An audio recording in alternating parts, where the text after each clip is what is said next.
ఆనాడు రాష్ట్ర కేంద్ర ప్రభుత్వాలతో సుదీర్ఘంగా వారు ఎన్ని కేసులు పెట్టినా ఎన్ని రకాలుగా భయపెట్టే ప్రయత్నం చేసినా భయపడకుండా వెరవకుండా రాష్ట్రం కోసం పోరాటం చేసిన రాజీ లేని పోరాటం చేసిన నాయకత్వం మా పార్టీది.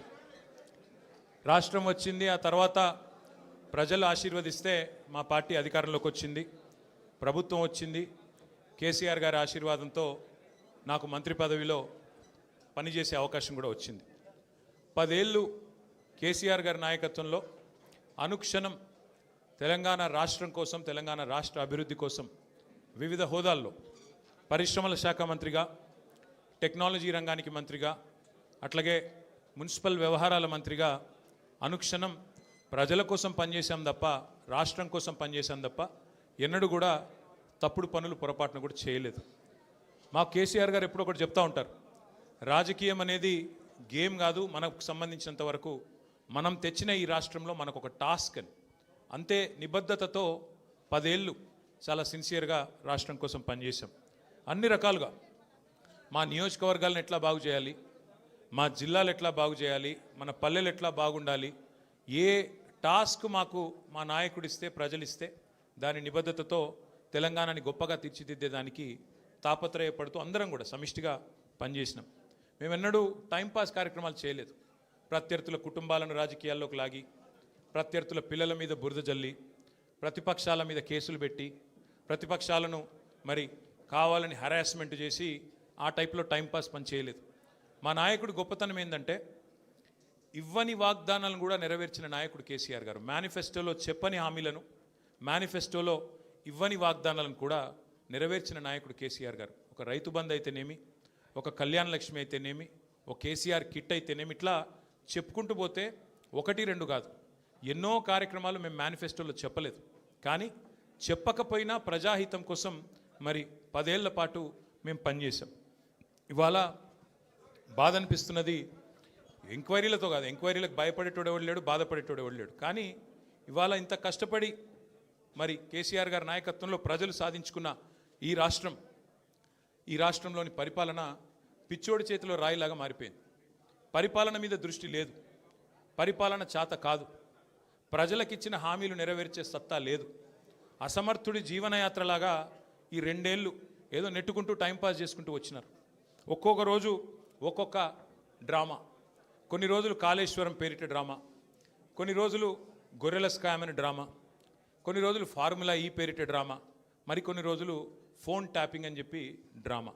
ఇవాళ ఒక బాధ ఎక్కడ అనిపిస్తుంది అంటే, చదువు, సంస్కారము, మర్యాద, హుందాతనం ఉన్న ఒక పార్టీ నాయకుడిగా నేను చేసే విజ్ఞప్తి, నేను చేసే ప్రార్థన ఏంటంటే, ఈ పుట్టిన మట్టి సాక్షిగా, అంతరాత్మ సాక్షిగా అక్రమ అనైతిక పనులు నేనెన్నడూ కూడా చేయలేదు అనే మాట స్పష్టంగా చెప్తాను.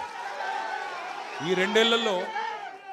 రెండేళ్లలో తీవ్రాతి తీవ్రంగా, ఈ 2 ఏళ్లే కాదు, దాదాపు గత 7-8 ఏళ్ళుగా తీవ్రమైన క్యారెక్టర్ అసాసినేషన్ ఎఫర్ట్ నా మీద, వ్యక్తిత్వ హననం. అంటే ఒక కుక్కను చంపే ముందు పిచ్చి కుక్కను ముద్రేయాలని ప్రయత్నం చేస్తారు కదా, నేనేదో డ్రగ్స్ తీసుకుంటానని, నాకేదో హీరోయిన్లతో సంబంధాలు ఉన్నాయని లేని దిక్కుమాలిన వార్తలు రాసి నన్ను క్షోభకు గురి చేయడమే కాకుండా నా కుటుంబ సభ్యుల్ని, నా పిల్లల్ని, నా వాళ్ళు అనుకునే వాళ్ళందరినీ విపరీతమైన క్షోభకు గురి చేశారు. అయినా కూడా ఎన్నడూ బాధపడలేదు, బయటకు వచ్చి వేరే వాళ్ళలాగా దొంగ ఏడుపులు ఏడవలేదు.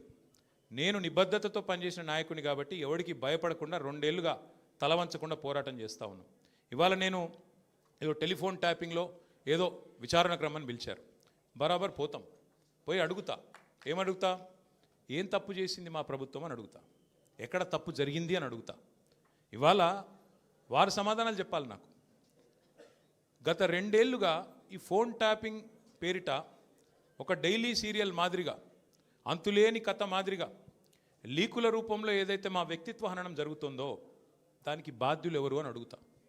ఎవరో హీరోయిన్ల ఫోన్లు ట్యాప్ అయినాయని మీరే ఒక 2 నెలలు నడిపిస్తారు డ్రామా. పోలీసు వాళ్ళు, కాంగ్రెస్ పార్టీ వాళ్ళు మీరే లీకులు ఇస్తారు, మీరే రాయిస్తారు, మీరే మళ్ళీ మీదికెళ్ళి మా వ్యక్తిత్వ హననం చేసే ప్రయత్నం చేస్తారు. ఇక వీళ్ళని బెదిరించిందట, వాళ్ళని బెదిరించిందట అని మీరే రాపిస్తారు 2 నెలలు. మళ్ళీ 3వ నెలలో మీరే రాపిస్తారు.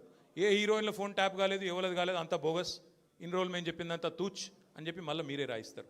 మరి నా పరువుకి నా ప్రతిష్టకు కలిగిన నష్టానికి ఎవడు బాధ్యుడు? రేవంత్ రెడ్డి బాధ్యుడా? ఈ లీకులు ఇచ్చిన పోలీసు వాళ్ళు బాధ్యులా? రాసిన మీడియా వాళ్ళు బాధ్యులా? నేను అడుగుతా. అట్లా ఇంకో మాట కూడా నేను అడుగుతా. ఈరోజు ఇవాళ మీరు ఏ అధికారి అయినా ఈ రాష్ట్రంలో పోలీస్ అధికారి ఈరోజు రాష్ట్రంలో ఫోన్లు ట్యాప్ జరగడం లేదు అని చెప్తాడా? ముందుకొచ్చి మీ కెమెరా ముందుకొచ్చి చెప్పే ఒక్క పోలీసోడు ఉన్నాడా? డీజీపీ శివధర్ రెడ్డి ముందుకు వస్తాడా? ఐజీ ఇంటెలిజెన్స్ ముందుకు వస్తాడా?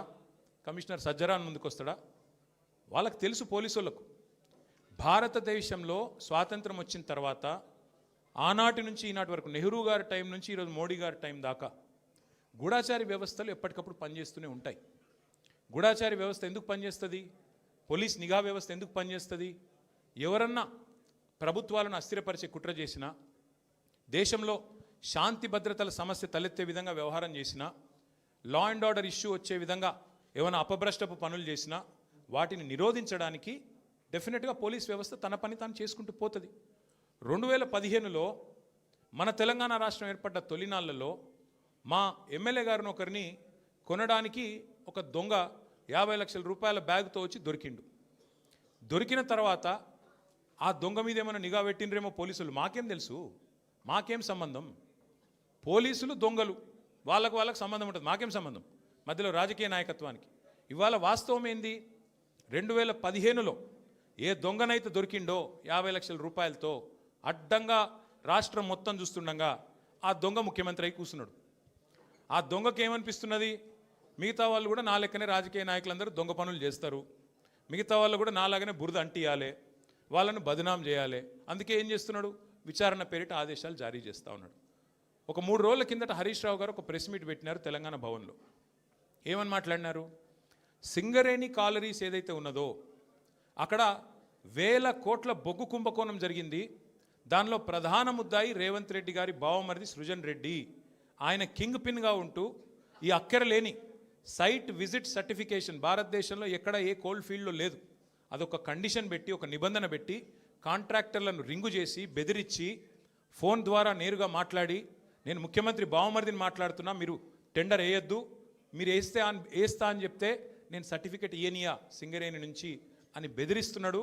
బెదిరించి ఈ మొత్తం స్కామ్ చేసింది రేవంత్ రెడ్డి గారి బావమరిది అని హరీష్ రావు గారు ఆధారాలతో సహా, ఎట్లా మా గవర్నమెంట్లో మైనస్ టెండర్లు పోతుండే, ఎట్లా కాంగ్రెస్ రాగానే ఈ నిబంధన పెట్టడం వల్ల +22% +14% టెండర్లు ఎట్లా పోతున్నాయి, ప్రజాధనం ఎట్లా కొల్లగొడుతున్నారు, సింగరేణితో ముఖ్యమంత్రి గారు ఎట్లా ఫుట్బాల్ ఆడుతున్నారు, సింగరేణి సంస్థని తన కామధేనువుగా ఎట్లా మార్చుకున్నారు, ఇవన్నీ వివరంగా చెప్పినారు.